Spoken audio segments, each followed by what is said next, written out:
Buongiorno e benvenuti a Hablemos de Calcio. È il day after Napoli-Lazio, un match che è costato la vetta della classifica alla squadra di Antonio Conte.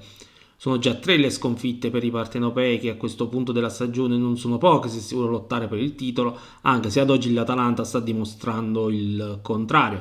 Ma siamo in linea con obiettivi come la qualificazione in Champions League, qualificazione che, attenzione, andrà conquistata lottando con le unghie e con i denti, perché se Roma, Juventus e Milan sono in ritardo, in alcuni casi fortissimo ritardo, la Fiorentina può certamente sognare, così come la Lazio, che vincendo al Maradona si iscrive di diritto alla lista delle pretendenti alla Champions League.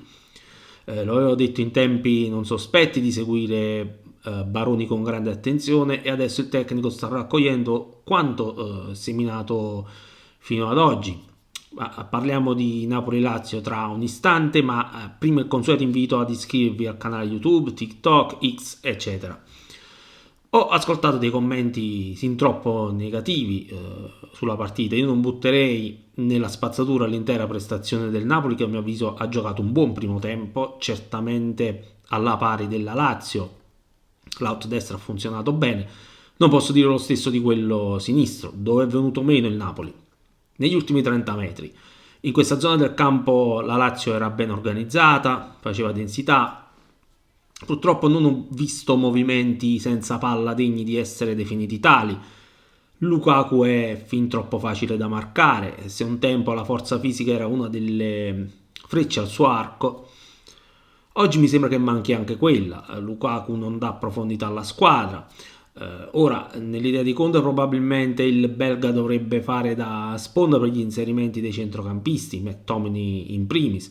Tuttavia ieri questi inserimenti, o quantomeno tentativi di inserimento, non si sono visti. Questo per dire che Lukaku è un problema, ma non si possono addossare a lui tutte le colpe di una fase offensiva inefficace. Ieri il Napoli, più che in passato, ha riempito l'area di rigore, anche esponendosi al contropiede, ma i cross non sono arrivati. L'ho già detto in altre occasioni, la forza del Napoli fino ad oggi è consistita nel passare in vantaggio e riuscire a difenderlo. Il problema è quando segna per primo l'avversario. In questa situazione tutti i limiti del gioco di Conte emergono con forza. Per quanto io non sia un amante della difesa a 3, il Napoli aveva fatto vedere delle cose interessanti con questo modulo che, al netto di un giro palla lento sul quale si sarebbe potuto lavorare e migliorarlo, aveva delle soluzioni offensive più efficaci. Avevamo Di Lorenzo che attaccava all'half space e penso abbia fatto 2 gol così. C'erano più inserimenti dei centrocampisti e Lukaku non era isolato, o quantomeno era meno isolato. Purtroppo il problema è che se Di Lorenzo lo metti centrale non lo puoi mettere esterno. È qui che il Napoli è monco, non essendo Mazzocchi ritenuto sufficientemente bravo da giocare titolare. Io avevo azzardato come ipotesi Politano tutta fascia.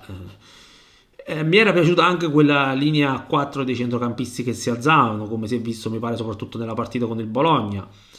In chiusura voglio dire una cosa su Olivera.